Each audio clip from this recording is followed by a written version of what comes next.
Appreciate it, man. Hey guys, just do me a favor. So please don't just sit back there and listen. You're all, I don't know any of you, but I'm sure you're all really good football coaches. And just because it says Nevada across my chest, that to me, that doesn't really mean a whole bunch. Y'all are good football coaches. I want to interact with y'all as much as I possibly can. So if you have questions, please don't be afraid to unmute. If you have suggestions, please don't be afraid to unmute and just communicate. And let's just keep this open mic'd and make sure that we learn from each other, because just y'all probably know more football than I know. So I just want to make sure that we have open communication and that y'all feel comfortable enough to throw out suggestions, to throw out questions and all that kind of stuff throughout this presentation. And so, my name's Thomas Sheffield. I'm the special teams coordinator at the University of Nevada. I got the job. I'm not going to spend a lot of time on myself, but I got the job back in January. And we've been hitting the ground running ever since. Came from Arkansas, Pine Bluff, a little HBCU out in Pine Bluff, Arkansas. And before that, I was at North Texas. And so I've been a special teams coordinator for 5 years now, I believe, 5 years. Had a little bit of success here and there. Started at Arkansas, Pine Bluff, really, and just started from the ground up. And, I try to do a bunch of things that I learned throughout, GAing and quality control and all that. And, the biggest thing that I took from all that when I finally got to sit in the chair as the coordinator, I can't do it other people's way. And so if you're trying to do it, if I could ever give anybody advice, young coaches, older coaches, whatever, if you're trying to do it somebody else's way, it's not going to be successful. This ride or die thing, the ride or die mentality, the ride or die culture came from something I believed in since I was a little kid. But my first year, I was trying to do it the North Texas way. It was selfless, tough, and disciplined, and it just wasn't successful. And so, the biggest thing for me with the rider, we try to sell a culture here, a special teams culture, ride or die. And basically what that means to us is, we're going to ride together, we're going to die together. We're going to put everything on the line for the person next to us, and we're going to do everything it takes, no matter what the task is, to be successful. And we're going to do it with that ride or die mentality. All right, so today I'm going to go over punt return, and I'm going to kind of share some ins and outs with y'all. All right, like for example, every position meeting that I ever start with, we show our mission. All right, the ultimate goal is like all these individual goals are great, and I want great stats and I want all this good stuff because it makes me look good, it makes the program look good, it makes our head coach look good, right? But at the end of the day, it's about W's. We get judged off of wins and losses.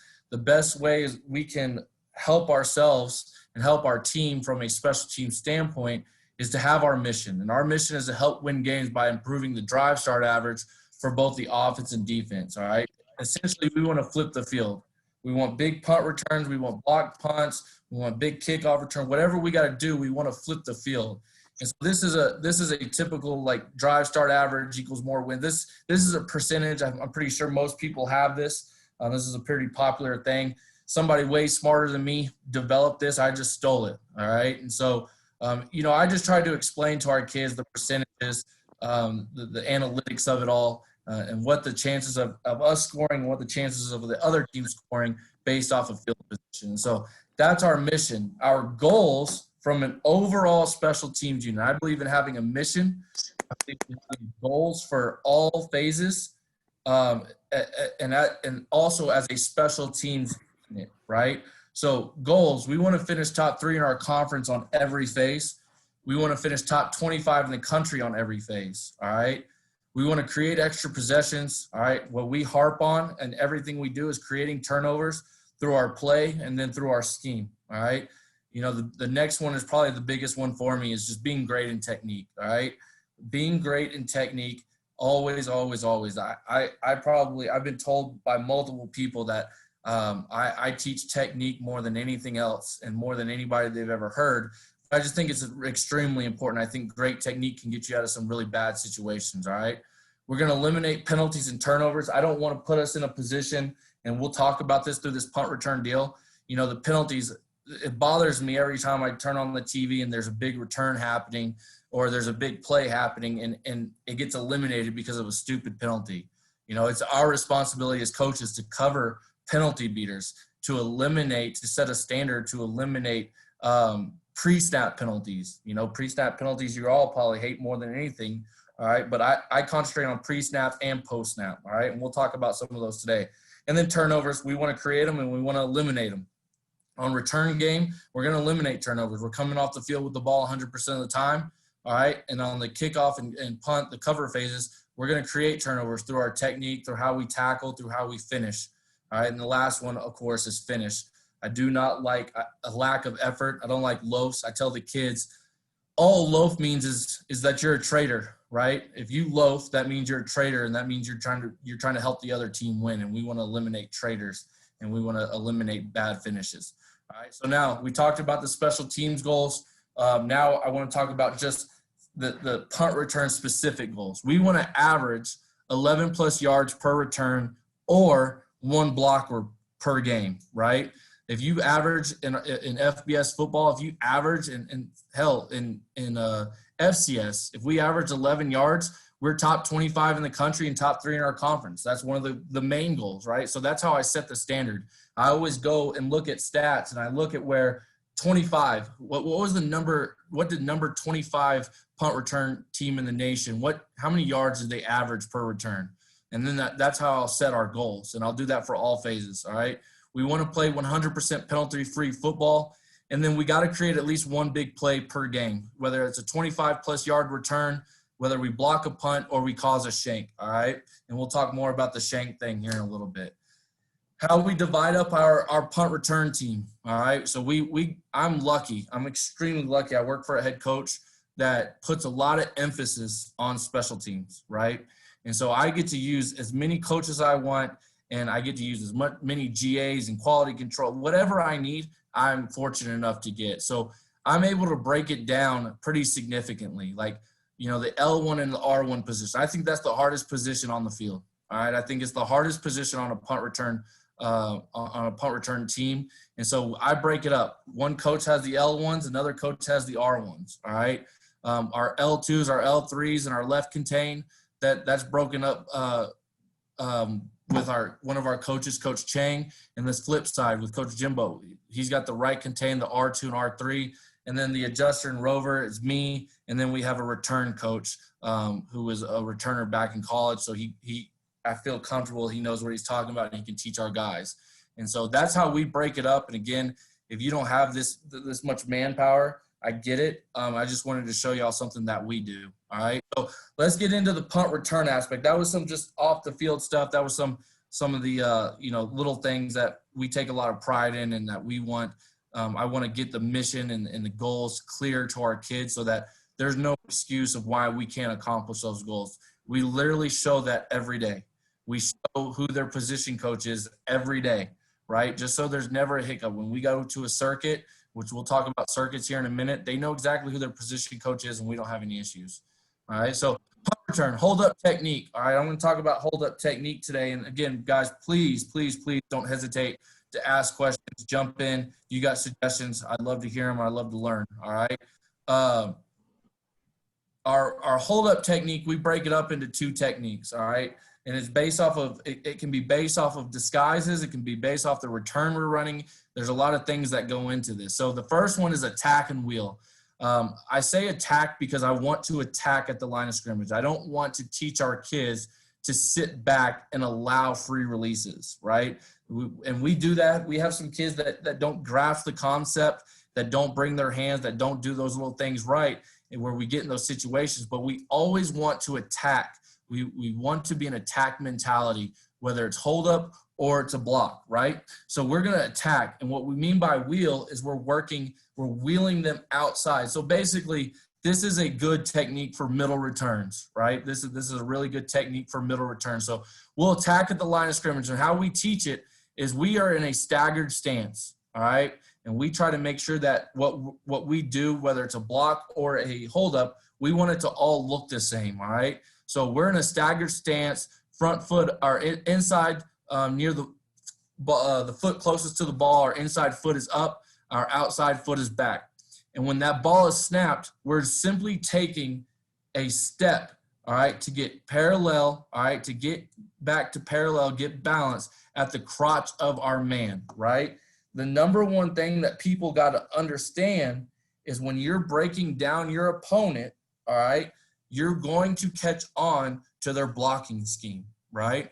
So for this, if you got guys blocking out to the play side, well, then you got to understand, these guys got to understand they got to cheat their alignment, right? So we teach alignment technique just as much as we teach our footwork. Our guys got to understand it all starts with our feet, right? So we're going to step, come to balance, stepping at the crotch of the man. And as we're taking that step, here's the big one. You got to bring your damn hands, all right? Kids take that step, and you'll see it on some of these clips. They just leave their hands near their hips, right? Well, we want to attack.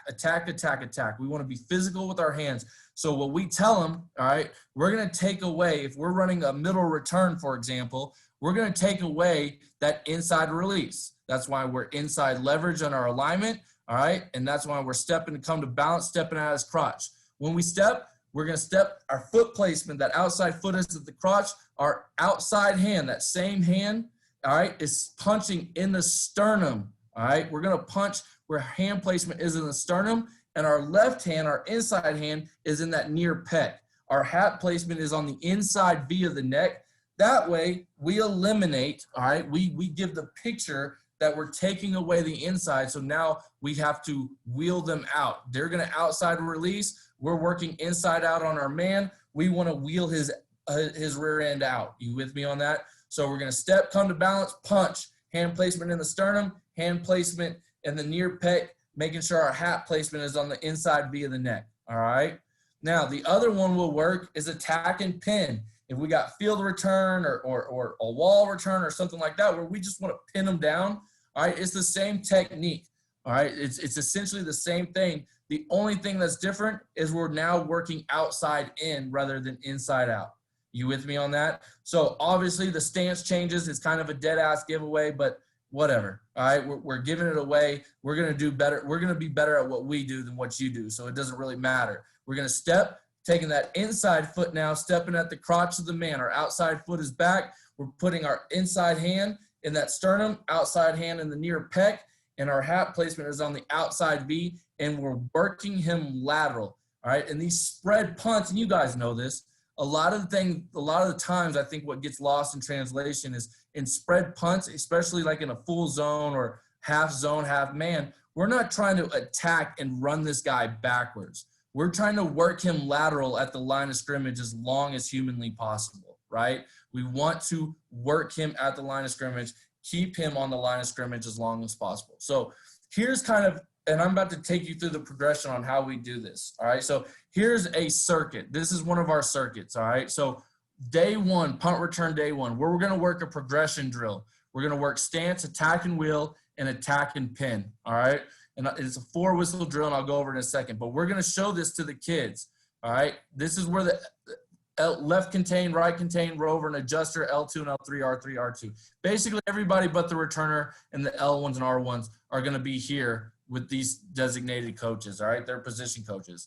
Down here will be the L1s and R1s, and I'll talk more about how we teach the L1 and R1 technique in here in a second. Right now, I just want to concentrate on the interior. And then down here, our snappers and punters will be kicking to our returners, all right? And we'll also have a jugs machine so they can get double the reps, all right? So punt return day one, right here. It's a very simple, slow teaching drill, all right? We're not trying to go fast. We're not trying to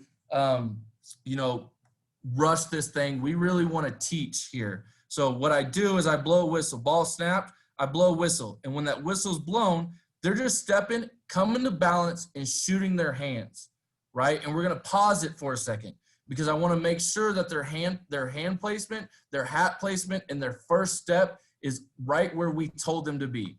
Then we'll blow a second whistle. And that second whistle, we'll tell this the scout team guy to start working, try to start working a release, right?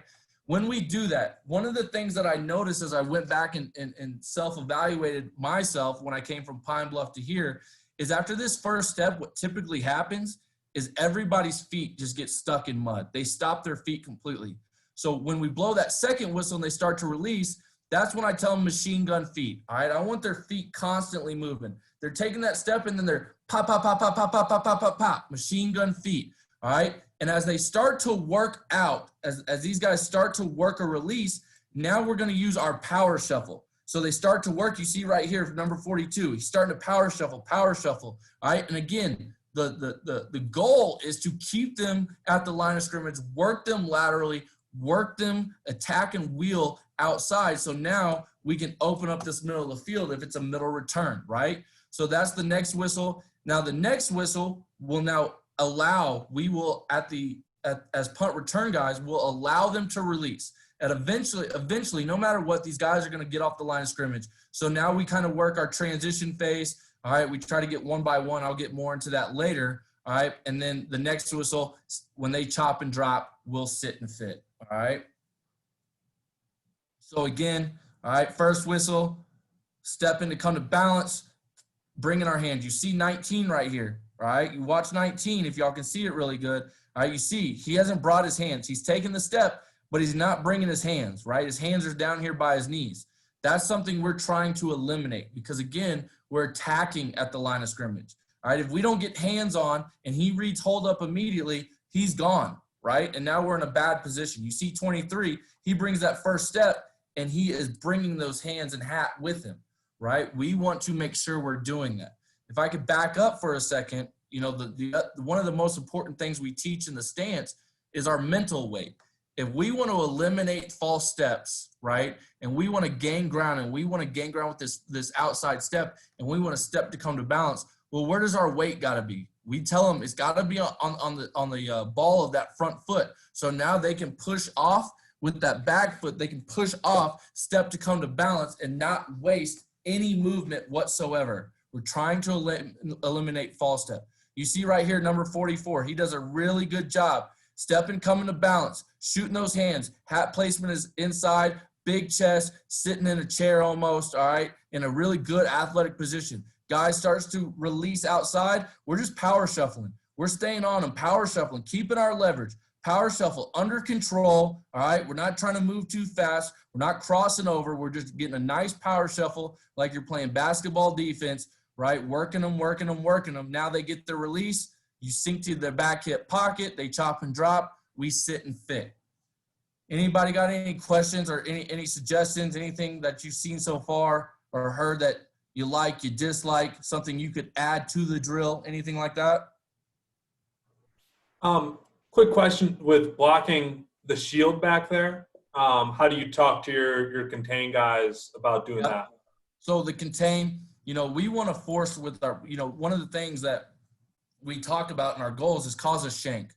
I put it out on our contains and whoever else we're forcing with. We may force with 2, we may force with 3, we may force with 4. If you're one of those force guys, you have to force really fast. And I want you to get in that punter's vision and cause a shank, right? But right here, all right, we can do a bunch of things with those contains, and that's why I love what we do.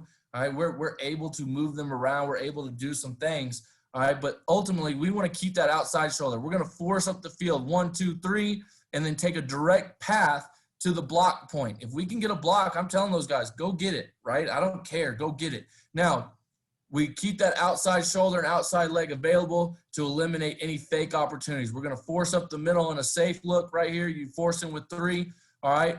The adjuster or rover, whoever's forcing, he's responsible for the middle shield.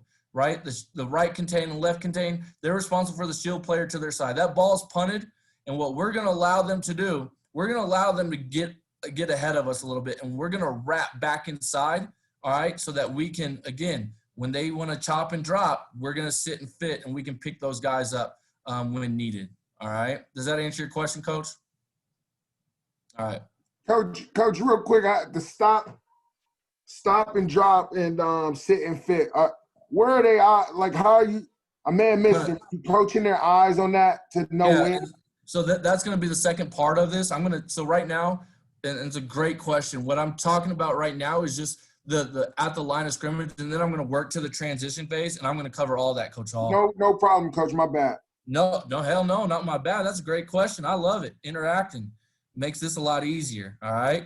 So next, the next thing we'll do is we'll transition. All right, we'll do some 3-on-3, but I want to get to this punt return real quick. So how we teach our L1 and R1, this is huge. All right, if any of y'all have ever played this position, you know this is the hardest deal in the world, right? There's no question about it. When you got a guy out in space, now I was too unathletic to do it. Being 5'9" and 170 pounds and running flat-footed, Coach Fritz over at Sam did not let me play this position, all right? So right here, I started watching a bunch of different people, and what I found is somewhere at Florida State, and I can't remember who the coordinator was at the time, they were just teaching this a little differently than I was. So again, if we're trying to run a match return, we're going to take away the inside.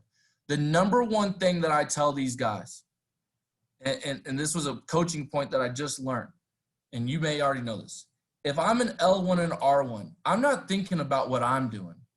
I'm thinking about if I was this guy right here, if I'm the gunner, based off of all the knowledge Coach Sheffield has given me throughout the week, how is this dude going to release? What is the best way for him to release? How would I release if I was a gunner?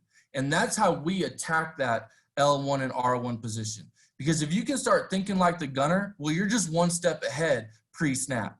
So I tell those guys before you ever start, as soon as they get lined up, think, how would I release right now if I was a gunner? All right, and that's how we're going to play. So we teach it like two-man. If there's any DB coaches in here, we're teaching this like two-man. We're not trying to play over the top of him. We're not trying to run even with him. We're trying to sink in that back hip pocket, and we know we got safety help over the top. All right, two-man, two-man, two-man. From a technical standpoint, all right, I'm trying, let's just say it's middle return. I'm trying to take away the inside release. So this is how we teach our footwork. Slide, slide, open, open, shuffle, shuffle. All right? And it's all timing. So with this step, all right, we're taking a step. We're sliding inside, and we're taking that same inside hand and punching near at the near pec. So we can take away that inside release. Now, if he continues to work inside, we're going to take another slide, right? Another slide. And if he continues to release inside, well, now that's when we bring on that second shuffle, we'll bring this outside hand to the sternum. Does that make sense? Is there any questions about that? All right. Now, as he starts to open up, all right, we've taken away the inside. Now he starts to figure out, oh, I can't inside release. So he outside release. Now we're going to open up. All right. We're just going to take, if everybody can see me, I'm going to slide, and then I'm going to open up, right? And at this point, you're probably either right in front of him or starting to get even. Well, for a timing aspect, because I'm teaching it like two-man, I got safety help over the top. Now we're going to shuffle, shuffle. We're going to make this guy think, all right, we've slide, open, shuffle, shuffle. He starts to release outside. We're going to let him think that he's beat us. You understand? Slide, and this is just working the first step in the hand placement, but now he outside releases. We open up, shuffle, shuffle, and we let him get in front of us. So now we can sink into that back hip pocket, again, knowing we got safety help over the top. Does that make sense for everybody? Is there any questions about that? So essentially, you're forcing the outside release for all intents and purposes.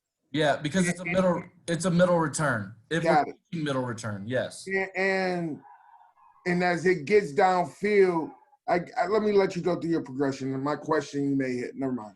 Okay, so again, here we go. Slide, and this isn't great clips. This was the first. I just put this in. This is the first day we're doing it. All right, but you see, he takes that near hand to the near pec. Now he continues to slide. All right, or continues to shuffle inside or slide inside. Now that guy's still working inside. That's when we bring that other hand and take it to the sternum, and we try to keep our hat placement on the inside V. So we got one hand on the inside pec. We got the other hand on the sternum, hat placement on the inside V, and now we force him to outside release. We open for timing purposes, shuffle, shuffle. Again, getting in that back hip pocket, trying to play two-man coverage. All right, right here. Coach, Yes. Coach, I got a question. Yes, sir. How similar is this to the way your DB coach would teach his man principles? So it's a great question. So we got together, Coach Banks and Coach Wheat. We got together and Because I'm always concerned that if you teach them something different, it might create bad habits for the way they actually play their defensive schematics. What they've got to understand is they're not playing DB. And I know that's kind of weird. What we try to tell them is so what Coach Banks and Coach Wheat did is say, they came to my office and we talked about, hey, if you were teaching two-man, how would you teach it? They gave me all the verbiage. They gave me all the information. And this is what we came up with. So I guess, Coach Vega, what I can tell you is however your DB coach would teach two-man, that's exactly the verbiage and everything that you should use. That's what we did. And that's how we put it. And so I think, does that help answer your question? Yeah, because I coach the corners as well. So, like, if I'm teaching, obviously, guys that are going to be playing jammer positions, wide receivers, corners, probably a majority of those guys, you're saying you're just teaching them. You're basically, that's an extra set of time that you get to teach Indy then. Yeah, if you run two-man, yeah, 100%, right? And I just don't want to teach it like man, because what's going to happen when DBs think man, in my opinion, they think they got to stay even with them, right? Right. Got to be maybe a little bit over the top, right? I don't want them to be over the top. I don't want them to be even. I want them to be in that back hip pocket, because eventually these guys are going to have to chop and drop. And when they do that, we'll be able to sit and fit. And I'll talk more about that in a second. And so, yeah, I mean, however you would teach as the DB coach, however you would teach two-man, that's exactly the verbiage I would use. And then we're just essentially adding the chop and drop, or what we call high screen principle, to the very end of the rep. Yeah, and so we'll talk about the high screen. Yeah, hell yeah. We'll talk about all that in just a second. All right. So again, slide open. All right. And this isn't great clinic tape. I know that, but I don't care. This is what we put on film, and this was day one stuff. Again, you see how he's having to slow down, but he didn't open, shuffle. He's just turning and running. Now, understand, it doesn't have to be shuffle. It doesn't have to be two shuffles. Hell, sometimes it might be one shuffle. Sometimes it might be three shuffles. That's for them to decide. I'm not playing the position. I'm just giving them tools to be successful, right? So what I tell them is, yes, it might be two, it might be one, it might be three. You have to understand. But I think the shuffle part, instead of turning and running, is huge, because to get into that back hip pocket, all right? So as we progress it, guys, the one-on-one drill is something we can do. We can do with interior and L1s and R1s. So what we do is we create competition. We'll match guys up, all right? And this is your matchup. It'll be punt versus punt return. And we'll try to put a skill set together just like we would on punt return. In our punt return scheme, we're going to try to make sure we have the proper matchups, man versus man. And so we want to make sure that we do that. And so we do that in our competition drills, right? And all we're working here, there's a bag back here, and that's all nice. But what I'm really looking for in this drill is just the front line technique from the punt guy and the punt return guy, right? As a punt guy, are we going to work as soon as we recognize hold up? Are we going to work our hold up technique? What do we do at the line of scrimmage when we get hold up? Are we going to use our menu items? From a punt return aspect, are we going to eliminate bad footwork? Right here, this is terrible footwork. He's taking it. That's not what I want, right? Hand placement, not very good, right? And we're not working him lateral. Now, coach, we could get these guys out of the way right here, all right? But we want to continue to work him lateral, and that's really how I judge this. If they get to the bag, I don't really care. Like, that doesn't mean anything to me. I'm looking from this point to this hash. What are we doing? Are we working the technique and all the things that we just talked about? Right here, you see, this is a great opportunity for us to really teach alignment too, right? Alignment to us is just as important as the technique with our feet and our hands, right? If we know that this guy's going to step away, well, we got to crowd him a little more. If we know, all right, that he's going to step down, well, then I need to adjust my alignment so that every time I take my first step to come to balance, I'm stepping at the crotch of the man, all right? And so, those are little basic ass things that we use, all right, and that we teach. But again, everything I'm looking for right here is making sure proper footwork, proper hand placement. And the last thing is my man's too tall right here, right? I want to look at body position. I want to see if we can stay in an athletic stance and we can work lateral and we can power shuffle and do all those things. Then we'll do some half line. So again, just teaching progression, just building this thing up. Is that a question? No? Is that a question? We're all good? All right. So again, just teaching this thing. Now we can put them in a 3-on-3 competition. Again, punt versus punt return. All right. And again, all we're working is everything we've just talked about. We're just progressing it into live reps, right? Hold on. There's a question.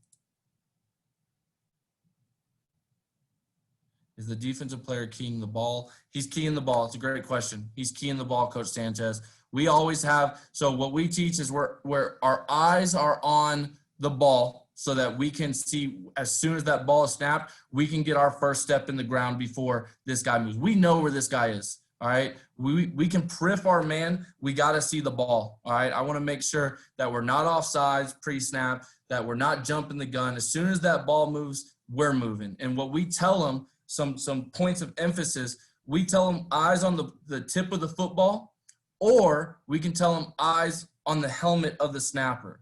All right, 2 things that are dead giveaways every time the ball is snapped. That hat moves or the tip of that ball moves. So as soon as one of those things moves, we're stepping, coming to balance, and working our technique. It's a great question. I appreciate you. All right, so we'll do it half line. Again, it's a great opportunity for us to see it too. Where it's not one big mess. Like as a special teams coordinator, I can't see everything. It gives our coaches the ability to really hone in on their guys. And now I can watch 1 or 2 guys, and the position coach can watch 1 or 2 guys.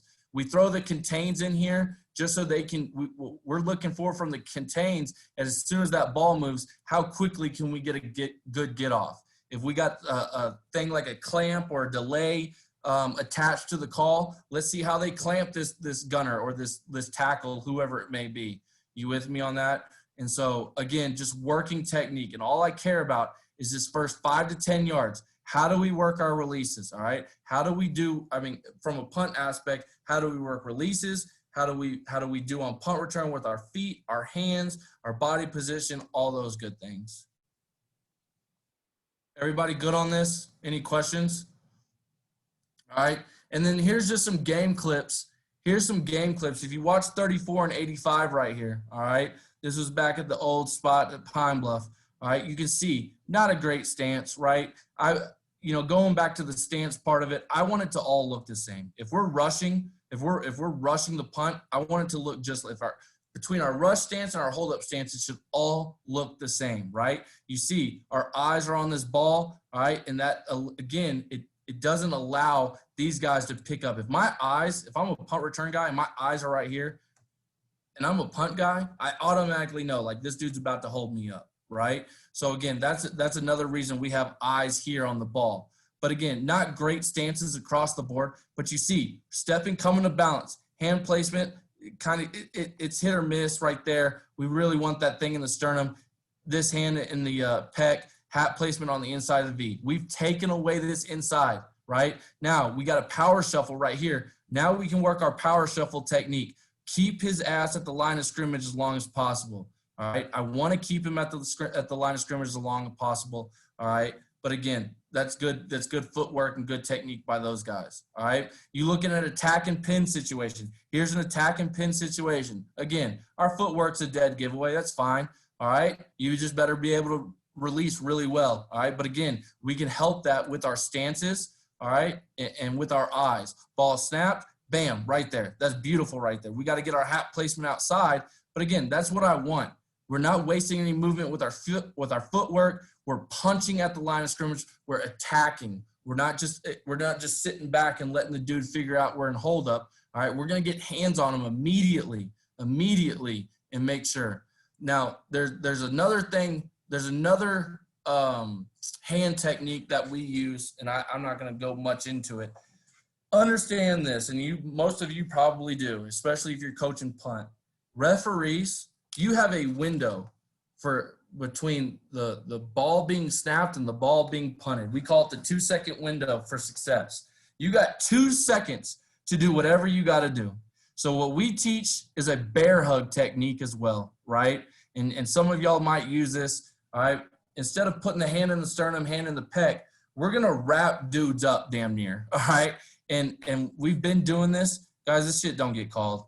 I'm just going to be honest with you. You see right here. You see, look at his hands. You see 19's hands. He's bear hugging this guy. And again, you got 2 seconds. This dude right here, he's seeing it, and he's going to give you all the warnings in the world, but they're not going to call this. So utilize it. Use the bear hug technique. And all we're telling these guys is instead of hand placement being in the sternum and in the near pec, we're wrapping around and attacking the outside of the shoulder pads. If that makes sense? And we're holding those shoulder pads. And now we've got that guy locked in completely like a nice big old bear hug right here. You see 19 doing it. Bear hug technique right there. Look at this. I mean, the ref is literally staring at him. He's staring at him. Nothing. Who cares? You got that 2-second window. Use that 2-second window. All right? And also, oh, and by the way, all this is nice, but this guy right here, all right, that's the most important piece. You got to, and you all know that. You got a good one back here. All this, it's whatever, right? We got a guy right now, we could probably lay down with 9 of our guys and still be successful. So, you know, we want to have good technique, but, you know, you got to find a good returner. Hold on. I think there's a question in the chat here. That's dope. Did I play O-line? No, I didn't play O-line. No. I'm 5'9", man. I've never played O-line a day in my life. Oh, shit. That's funny. All right, so here's another example. All right, and I'm sure there's a bear hug. Look at 19 right here. Look at all across the board. Look at 9. Look at 19. You want to talk about bear hugging? Look at 37. That's a bear hug right there. You see how he wraps his arms around? Again, this guy, you got a 2-second window. Use that 2-second window, fellas. Use it. Wrap that sucker up, all right? Look at 19 right here. If that's not a hold, I don't know what is. But it never gets called, ever. We literally we're hugging the hell out of this dude, and nothing ever gets called. We've been doing it for 3 years. I don't know. Yeah, I don't think we've ever been called on it. All right, so again, those are some deals, guys. That's some technique we use. Now, Coach Hall, we're gonna move into the transition phase of it. All right.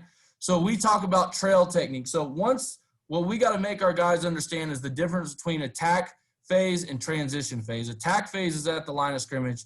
Transition phase is once they've cleared the hip. Once they've gotten off the line of scrimmage, now we're talking about transition phase. So what we teach is trail technique. And what we teach on our trail technique is ultimately we want to be in the back hip pocket of our man. And we do that by getting 1 by 1, 1 yard behind, 1 yard inside. And I'm going to show you some clips of it here in a second. Ultimate goal, when all is said and done, all right, no matter all this technique, all that it's all sexy and it's all good for clinics. But at the end of the day, you got to put yourself between the returner and the cover man. All right, put yourself between the returner and the cover man at all costs. All right, we're going to key near hip and stride. All right, so here's pictures. All right, you talk about 1 by 1. This is what our transition, our trail technique looks like. All right, we want to be 1 yard inside, 1 yard behind. All right, we're keying the near hip. We're going to peak the returner as we get into transition. We're going to see where he's set up, and now we're keying the near hip and near stride. Why the stride? Because eventually, what guys are going to get into, they're going from what we call from long stride to short stride. Right? When it's in long stride, if they're in long stride, we're in long stride. Where it's a full sprint to the returner, right? We're chasing that near hip. The reason we're looking at the hip is because you're going to see in a second, that's where we're putting one of our hands. When they chop and drop, we sit and fit. All right. So again, they get off the line of scrimmage. We're peeking the returner, seeing where he's getting set up. Now our eyes, Coach Hall, will go to the near hip and the stride. I want to know what length the stride's in. If he's in long stride, we're in long stride. As soon as he transitions to short stride, well, we're transitioning to short stride so that we can always ensure that we're staying 1 by 1 in our transition. All right. When you talk about a picture, all right, I've never had this before, and this is probably truly the only clip I have it. We were playing Grambling at Graham, all right, and we had a really successful year at punt return in 2018, and this is why. When you stop the picture right there, all right, you look at the vice up top. That dude's not getting off the line of scrimmage. And you look at everybody. We're in really good transition. We got a middle return set up right here. Is the middle of the field opened up? Oh, hell yeah, it's opened up. You with me? And so that's what we're really teaching our kids. You can see they're all peeking at the returner, seeing where he's getting set up, and now we're keying the near hip and near stride. All right, we had a Peter call. It's a bad punt that turns into a good punt for them. But, I mean, this is like a 30-yard punt that our returner just couldn't get to. We yell, Peter, everybody scatters. But when you just stop the picture and you talk about transition phase, I can't find a better picture from all my years. And so that's what it looks like. That's what we want. All right. So we've talked a little bit is there any questions about that? I know that's really short and simple, but, I'm not a guy that tries to overcomplicate it. I don't think you need to. All right. That's essentially it. All right. They get off the line of scrimmage. We find that returner. Now we get our eyes back to near hip and near stride. So what we get into now is – I guess I have one quick question here, and maybe get into a little bit into scheme, and if you don't want to answer, that's fine. But I kind of noticed when you had the compete drills, like 3-on-3, you were backing the guy up off the line, and then it happened a couple of times in the game film. Like, is that to give him a little bit extra room? Is he spying fake? Like, what's the on that? That's something that we do if we feel like there's a guy that's a little less athletic that can't attack at the line of scrimmage and be successful at attacking at the line of scrimmage. And so typically we've kind of found those guys who are good football players and they do really good in transition and they can run really well. But for some reason, when you ask them to attack at the line of scrimmage, it's no bueno. So what we give them the ability to do is kind of just play off, and just it's a timing thing. All right, they're going to put their ass to the middle of the field or to the return side. They're just kind of slow pedaling. It's just a nice slow pedal and let that guy come to you, and now we'll attack there and get them back into transition phase.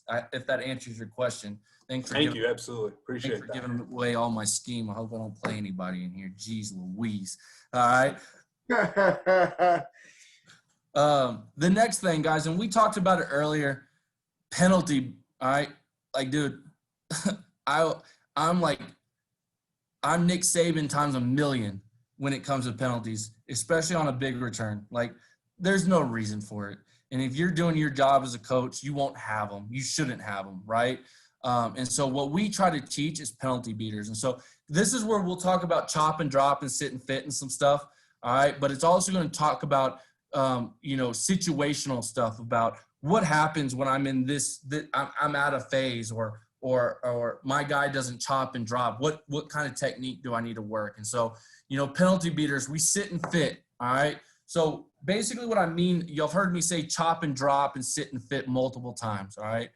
Basically what that means when a returner shows elbows, typically what punt guys do, cover men do, is they go from long stride to short stride, right? They bring their feet together, they short stride it, they're chopping their feet, all right, and they're dropping their ass trying to get into, sorry for my language, they're dropping their butt to get into a tackling position, right? So what we teach is when they chop and drop, all right, we're taking that one by one, we're going to take that inside hand and we're going to put it on that near hip, all right? As they chop and drop, we're going to sit and fit. So we're running in phase. We see him chop and drop. We're taking that inside hand, putting it on the hip, taking this the away hand, and we're throwing it across to the opposite pec, all right? So that's our sit and fit technique. And what we're doing is we're matching that technique. They're in an athletic position. Well, now when we sit and fit, now we're in an athletic position. And as we get in that fit position, we take that hand that's on the hip and we roll it up to the near pec. All right. And now with that, our hat placement, again, is on the inside via the neck. We've taken away half the man and we've given our returner some butts to run off of. Now, with saying that, when they chop and drop and we sit and fit, when a returner, when you give people butts to run off of, what's going to happen is that, especially in this picture, returner's going here. Well, this punt guy's not just going to give up. He's going to continue to work back towards the returner, right? Well, this is where most of your holding penalties come from, all right? So what we've taught as they start to come back to try to meet the level of return, again, we're going to power shuffle. We start to lose him. We're not going to hold jerseys.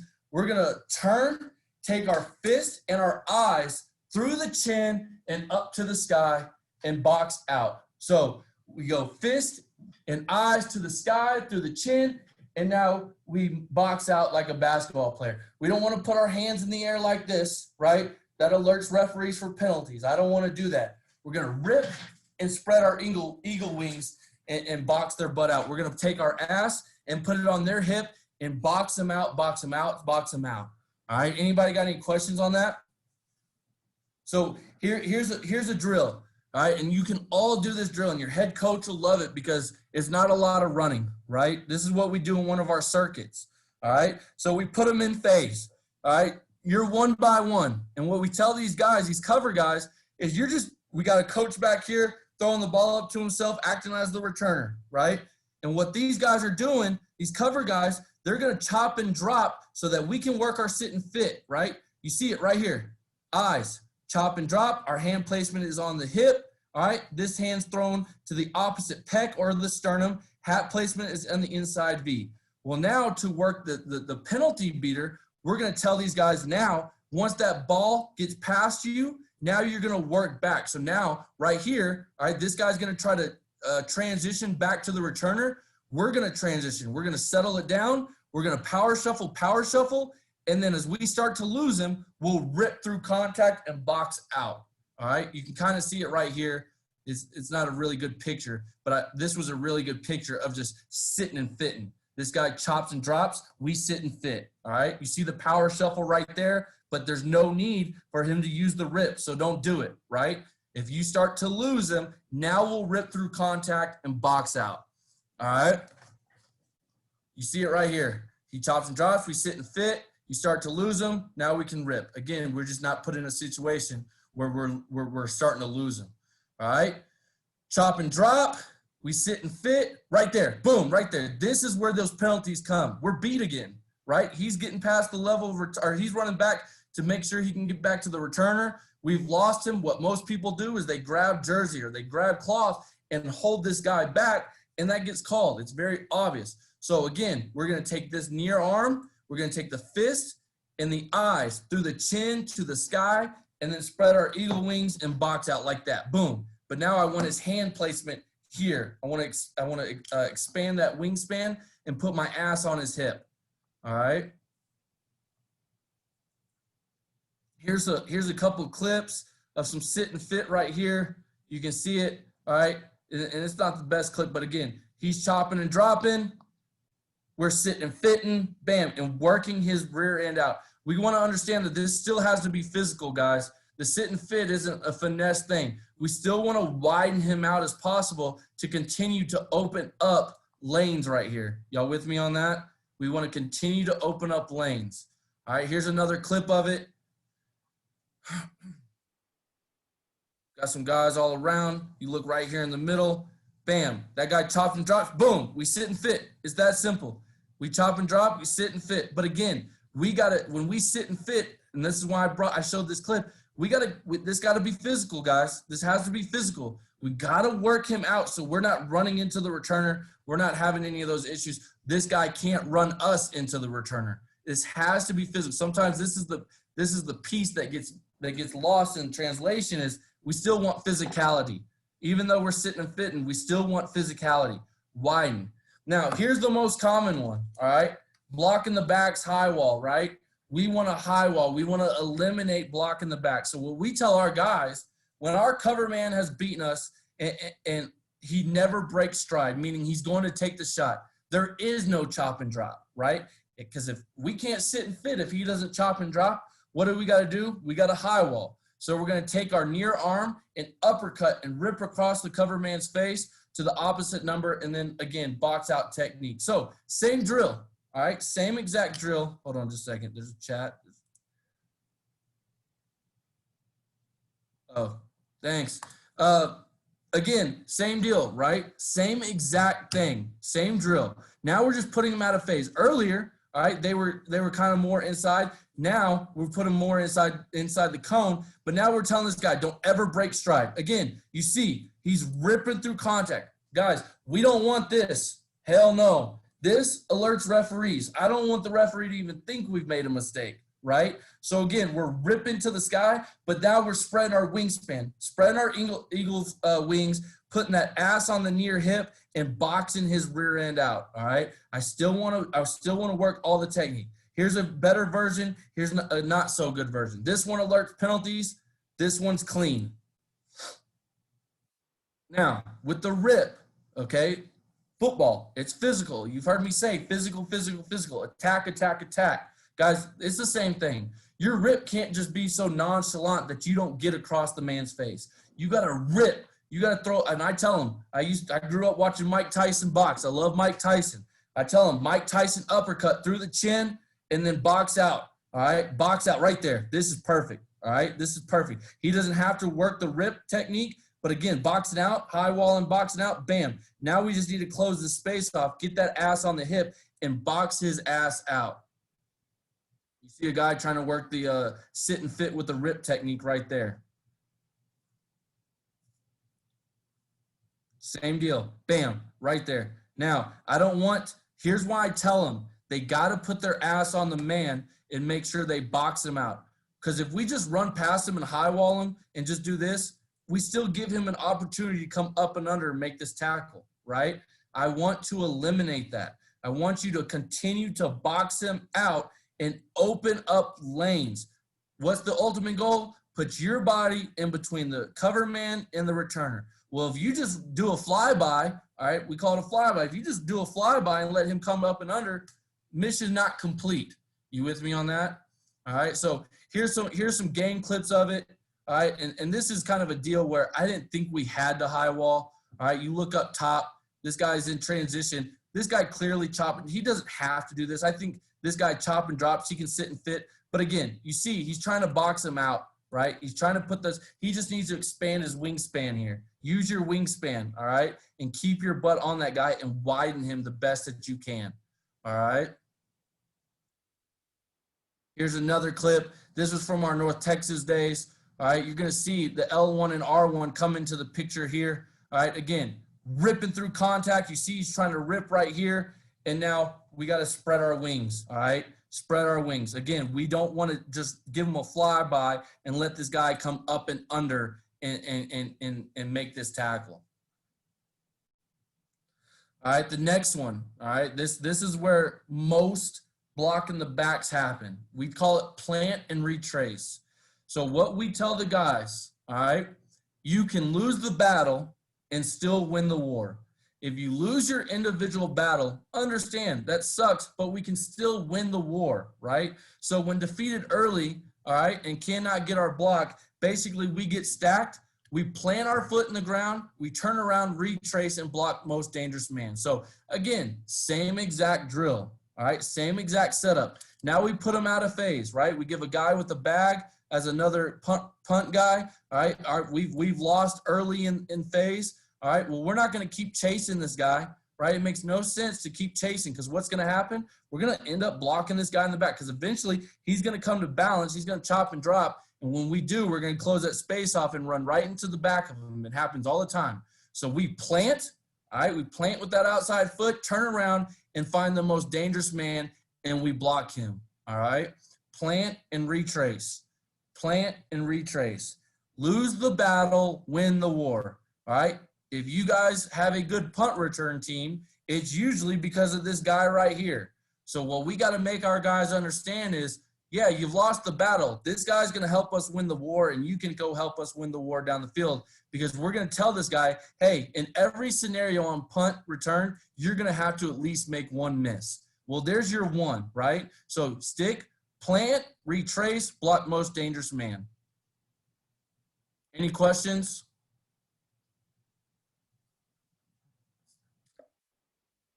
All right, here's a couple clips.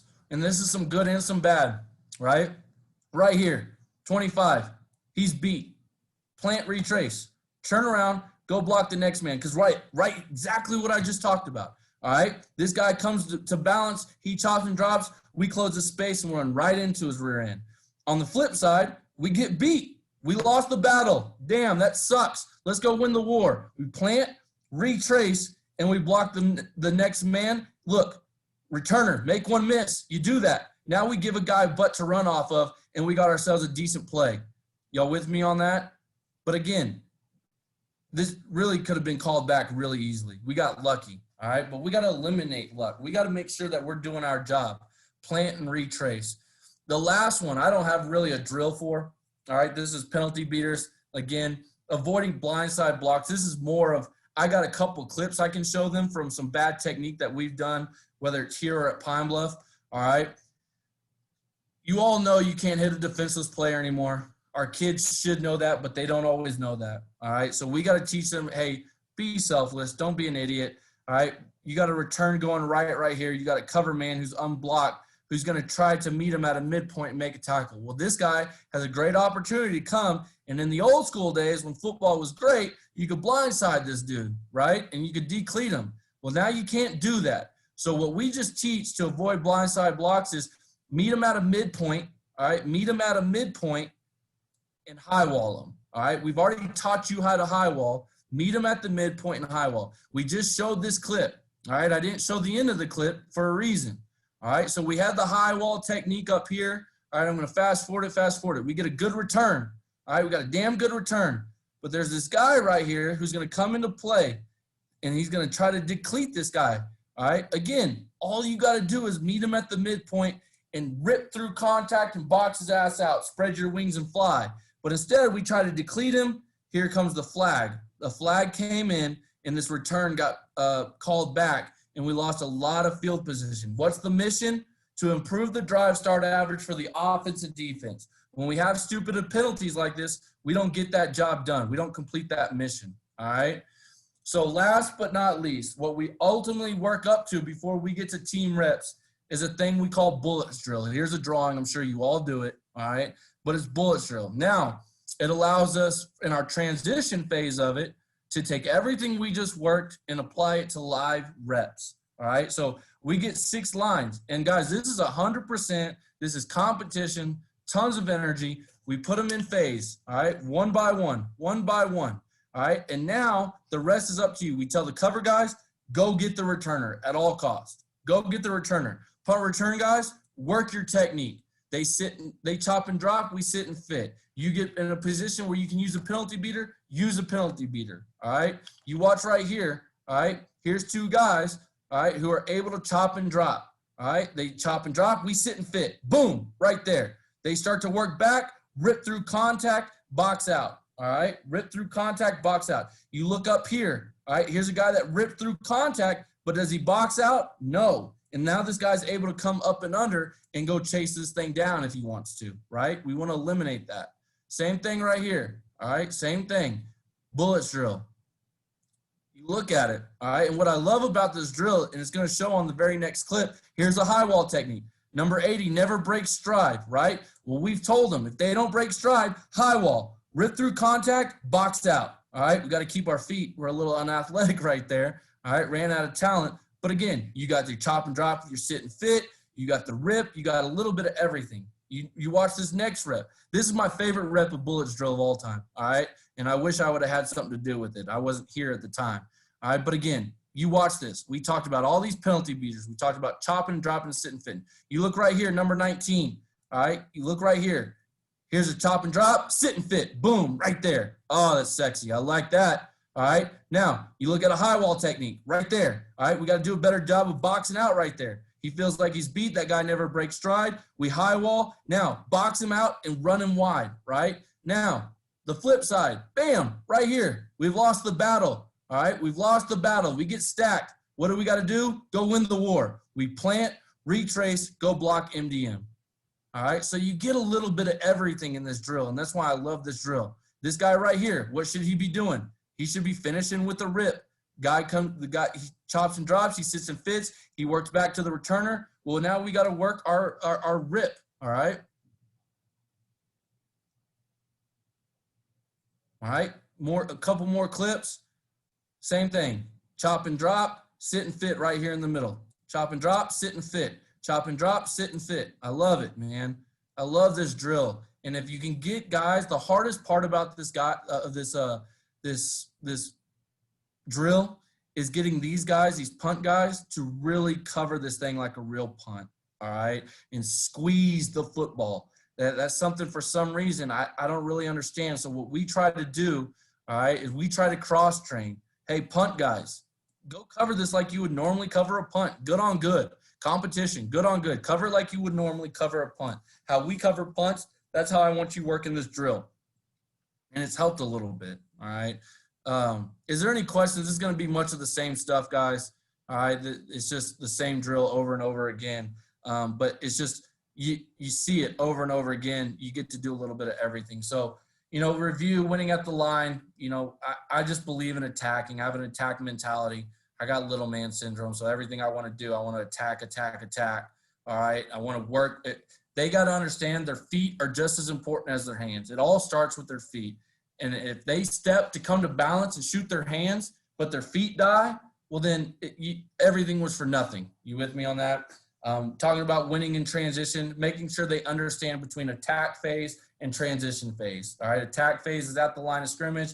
Transition phase is past the line of scrimmage. And then winning at the ball, working your penalty beaters, making sure you're midpoint. You're the midpoint between the cover man and the returner, putting our body between the two, and then use your penalty beater menu to make great decisions. And like I said at the beginning, just finishing all our drills. Finishing everything that we do so that we can be successful. So, just talked for an hour straight. Hope you guys got something out of it. Is there any questions? Is there anything that y'all would like to add, or anything that you saw that we could be doing better?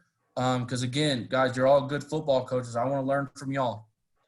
No, that was awesome. Love the 2-second bear hug thing there. That was really cool. I think that's You're gonna average 2 more yards per game. I guarantee it. Love that. Take it to Vegas. The one thing I did want to ask about is, can you just run me through some quick, what are your basic coaching points for your returner in terms of catching the punt and then right after? So what we try to do with the returns, great question. I didn't cover the returner. Is we try to teach them how to read the football, how to read the spin of the ball, what a tight spiral does to distance compared to a loose spiral or a weird kick. All right, so we try to teach them that, the thing we got is a left-footed punter, and we got a really good left-footed punter, and we got a really good right-footed punter. Well, with a left-footed punter and right-footed punter, the balls break both ways, right? They're breaking 2 different ways, and so we're really lucky to teach or get to see that week in and week out, or day in and day out. But teaching them the spin of the football is the number one thing. If you can teach them the spin and how they can see that ball is rotating, they're going to know at the end how that ball is going to die out and fade away or fade back to them. And so, that's one thing. The next thing is just teaching them to beat the ball to the spot, all right? And you'll be able to do that if you can understand how to read a ball. You can understand what a tight spiral versus a non-spiral punt will do. And then squaring it up, we got bad habits right now where we catch the ball doing this, all right? And we've had a lot of drop balls. I'm not gonna lie to you, right? We've had a lot of drop balls because of this. We got to square the football up, elbows tight, right? Everybody's got the drill where you put the noodles underneath or the towel underneath the armpits, keeping tight elbows. And then the most important thing to me, eyes. What you see a lot of times with drop punts, everything looks sexy, everything looks good, but they're looking down the field rather than looking that ball in. You with me? So what we teach, we try to overemphasize looking that ball all the way in and then getting our eyes up, right? And if we can do that, the rest is if you are a good evaluator, all right, and you put a guy back there who can make people miss and be really athletic, be better than the people across from them, then you're going to have some success. Hold on. There's some questions. Did I answer your question? Yeah, for sure. Thank you. There's some questions in the might have missed it earlier, but why do you prefer your alignment that you see? Have you ever tried 3-point stance with gap? Yeah, I've tried the 3-point. That's actually how I started. The thing with 3-point stances is, just to be honest, I don't believe in it. All right. I think it's very hard to come out of a stance and attack the way that we attack. Right. I think you can get everything you get out of a 3-point stance that you get in a 2-point staggered stance. I just don't believe in it. And I don't really have a great reason other than I got a lot of film that doesn't look good, all right, coming out of 3-point stances. I just think it's extremely hard to get your eyes and hands and your footwork and all of it clean coming out of a 3-point stance and working your way. I think this motion up right here takes too long. And as a result, in hold up, I just think you lose something there. And so that's why I don't like it, Coach Sanchez. Coach Roundtree, you got a question. You've unmuted yourself like 5 times. Yeah. How you doing, Coach? A quick question. I'm doing well. Quick question. Do you guys do a lot of wall returns at all? I know you guys scheme with your hands. Yeah, like so forcing guys outside. So I love wall returns. Okay. Right? I love wall returns. The problem that I've had, the thing that people, and you know this, the thing that you got to understand is you got to have a dynamic returner to do wall returns. You got to have a guy that is faster than everybody else on that field. Mm-hmm. Do that, do it. Texas A&M, Coach Bank from probably, if you can get your hands on some Texas A&M film, Jack, is it 2017 and 28? What years was that, Jack? It was 17, Coach. 2017. All right. If you can get your hands on some Texas A&M 2017 film and watch their wall returns, there's nobody that does it better. Coach Banks and how he does wall returns, it's really good stuff. And you know, I think what I've learned is, how are you teaching the returner to get to that wall? Are you asking him to lose ground to allow that wall to get set up, or do you have him just going straight to the sideline? I personally think if you have him lose ground initially, a couple of yards, to allow that thing to get set up, allow those guys to get their leverage, and then work around that wall, all right, I think that's the best way. When you just run flat, I don't feel like those guys can get their leverage. And from a timing aspect, I don't feel like the timing works out the same way as them losing ground to gain ground. If that makes that makes I agree with that, because you think if he has that kind of a speed, for him to lose the ground, he has to be able to get upfield quickly. So that makes a lot of sense. And to say you talk about 2017 A&M, definitely check out Indiana the last 2 or 3 years. They did a lot of wall returns. They had a pretty dynamic returner as well. Okay, cool. Write that down, Jack. Is anybody else any on your sit and fit? Why near hand on the hip instead of the near shoulder? Because I think you can. That's a great question, Coach Hurd.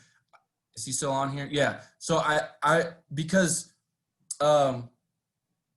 what's the word? Physics, I guess. Physics tells me, all right, and I'm not trying to get scientific, but I love 2 returners. I'll get to that in a second, Coach Sanchez. But if you want to move a man, if you want to widen a man, at what point on the body is how am I trying to word this? At what point on the body influences moving a man the most? It's the hip. If you can control the hip, you control the man when you talk about widening him. A shoulder, like I don't feel like you can control that. A man can do this and rip and do all these things with a shoulder. That hip ain't going nowhere.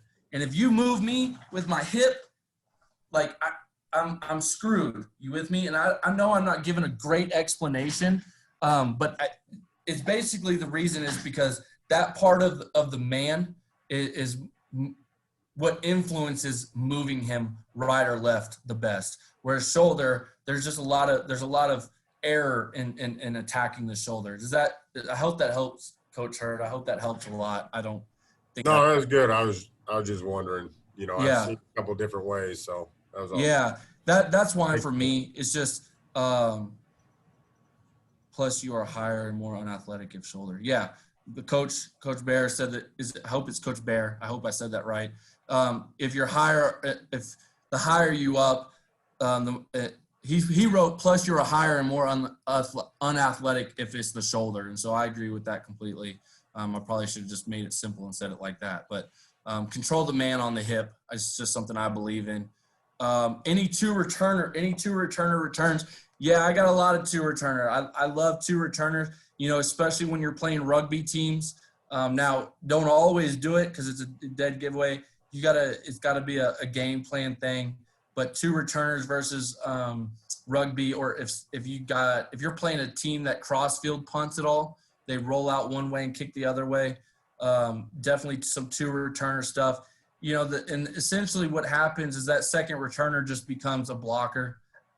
And there's some trick plays you can do off of that. But if that ball is not coming to them, they're going to attack and getting 5 yards in front of the other returner and blocking most dangerous man. I don't care who it is. Block the most dangerous man. Usually it's a gunner of some sorts. That's how we would do it. I hope Coach Sanchez doesn't coach for anybody in the Mountain West. If you do, well, you know what we're going to do. So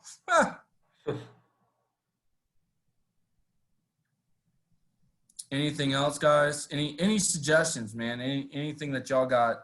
Anything that y'all do? I'd love to hear about it. Coach, I got a quick question for you. Yeah, Coach Sweeney. So how often during the week are you able to get your return drills or block drills scheduled like during a normal preparation week of practice? So again, is it more scheme, or are you able to fit those in at some point? If you do, how do you do that? So I'm extremely lucky. Okay, I'll say that again. I work for a head coach that puts a lot of emphasis. I get 21 minutes a day, which is a ton of time, right? Yeah. So if you see Nevada Wolfpack not in the top 25 in the country on every phase in special teams, you just look at me and say, man, that guy can't coach, all right? 21 minutes. And so what we do every single day, we work a circuit, all right? Okay. And that circuit is strictly technique and drill oriented, all right? Now the other two, if it's a game week, now that's punt return, or kickoff return. But we get a 5 minute window every single day to start practice of straight special teams drill work and technique. We also have a day where, is it Sunday or it's Monday, right, Jack? Where we're not just implementing game plan, but we're also able to do drill work, right? So in fall camp, how I do it, to kind of backtrack them, in fall camp, you saw the circuits that we do, right? Yep. So our circuit's 5 minutes. Well, the very next special teams, it's that same unit. So if we're working punt drills, we're going straight to punt after that, and we're taking the circuit and immediately applying it to the next period, right? Okay. And we've had a ton of success with carrying things over and retention, doing it that way. So and is it the same structure during the season too, kind of? Yeah. Okay. Yep. And so, like, let's just say it's Tuesday, all right? And yep. We're doing punt technique, all right? Well, that next 8 minute period is going to be punt, all right? And if there's something that game plan wise we needed to add in, well then we'll add it in, and we'll do some walkthrough stuff if we need to, rather than do drill work. But man, technique's like the number one thing I coach. And so, I also, one thing, I don't know how much time you get. This is something I started doing at Pine Bluff, all right? And it's hard right now where you can't meet in person. But when you start meeting in person again, if I see somebody who really needs help with their footwork, whether it's punt return, kickoff return, dude, I promise you, I make them answer a question of, hey, why is this wrong? And then Jack can attest to this. Coach Ray can attest to this. I will have them come down with me, and they'll do 100 bucket steps or 100 deep buckets or whatever, 100 right there with me. And I'm watching the technique as I'm continuing to coach. And I'm just stealing reps right there in the meeting.